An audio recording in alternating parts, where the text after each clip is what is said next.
Over the past 2 weeks, we have talked about boredom and about being told no. Two hard things your child can do, with you beside them, not in front of them.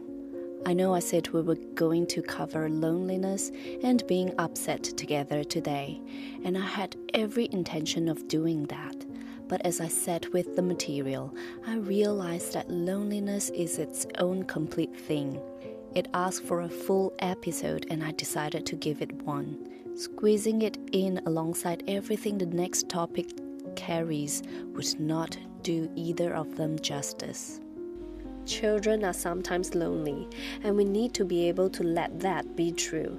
Not to dismiss it, not to minimize it, but to not immediately try to eliminate it. I want to share moments that happened at the beginning of a new school year. My daughter came home from kinder one afternoon seeming sad. I asked her, "What happened?" And she told me, "The boys don't want to play with her.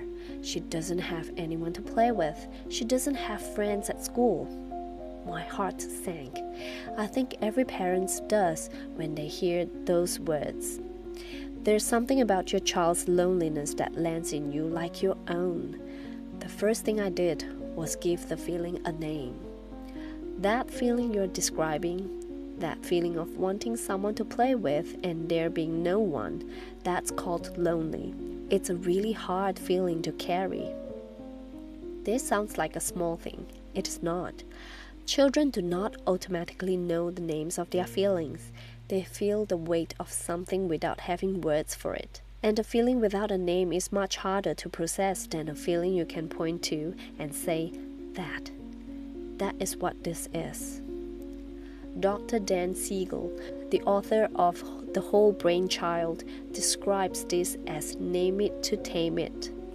Brain imaging studies show that when we label an emotion, the thinking part of the brain, the prefrontal cortex, activates, and the emotional alarm system quiets. The name itself is regulating, not because it fixes anything, but because it makes the feeling known. And a feeling that is known feels less overwhelming than the one that is shapeless. So we named it, and then I said something that I think surprised her. You don't have to play with new friends if you're not ready. You can play by yourself for now. That is completely okay. I want to sit with that for a moment, because it goes against the instinct most of us have, which is to fix the loneliness by arranging a connection as quickly as possible, to call another parent, to organize a play date, to solve the social situation before it can go on any longer. But here's what I believe, and what the research supports. The ability to be comfortable in your own company is one of the most important skills a person can develop, and it has to be built. It does not arrive on its own. Researchers who studied solitude in children and adolescents found a crucial distinction that most of us miss: the difference between loneliness and solitude. Loneliness is a painful, unwanted state of disconnection. Solitude is a chosen, restorative state of being alone with yourself. And children who learn to assess solitude, who discover they are actually okay in their own company, show better emotional regulation, stronger sense of identity, and greater well-being than those who cannot tolerate being alone.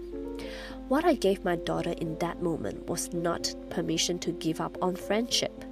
It was permission to not force herself into connection before she was ready, to trust her own pace, to find that she was enough company for herself in that meantime. A few months later, she had made new friends. She came home different, lighter, back to herself. And now, some days she tells me she played with friends. Some days she tells me she played by herself. And both, she says, are fine. Both are fine. That is not a child who is struggling socially. That is a child who has learned that she contains enough, that her own company has value, and that friendship, when it comes, is a joy rather than a rescue. That is the difference between loneliness as a crisis and solitude as a skill. And it starts in these small moments, when we sit beside the hard feeling instead of rushing to end it, and say, "You are okay. You can be with yourself. I'm right here." A few months after that conversation about the boys at kinder, after I had named the feeling, after I had given her permission to play by herself for as long as she needed, she came home from school and told me, almost in passing, she had made a new friend and she played with the boys. She did not make a big announcement of it. She was not relieved in the way I had expected. She was just fine. Matter of fact, settled in herself, and I realized she had never been waiting to be rescued from the loneliness. She had been learning quietly that she could survive it, that it had an end, that she was capable of finding her own way through.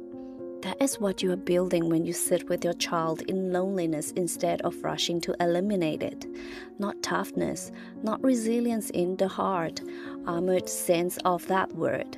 Something softer and more durable than that. A child who knows that hard feelings pass, that they are not permanent, that they have moved through them before and they can again, and that you will always be right there, not in front of the feeling, not trying to make it stop, just beside them, warm and steady and completely unafraid of it. Because that is the thing about loneliness. It does not need to be fixed. It needs to be witnessed, named, and waited out together. Next week, the last one in this series. And I told you it was coming, so I want to say it again. This is the hard thing that gets into your body.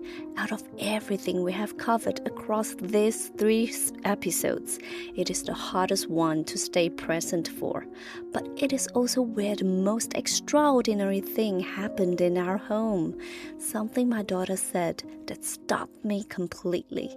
I have been looking forward to telling you about it since the very first episode of this series. Subscribe if you haven't already, so you don't miss it, and drop a comment below. Has your child ever surprised you with how well they moved through something you thought was going to break them? I would love to hear about it. See you next week.